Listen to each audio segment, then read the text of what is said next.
Chairman George Garcia, ayon sa petisyon ni Atty. Pizaras ay, ilan ba ang botante mo sa iyong distrito?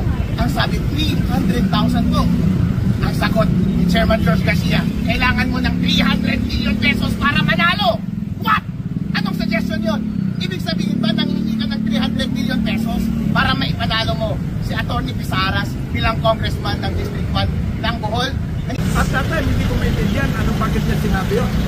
Pero ngayon, naintindihan ko na. I was shocked. I literally fell off my feet. Nahulog ako sa upuan ko. Yan ang tone ng pagkandak ng eleksyon. Pera-pera.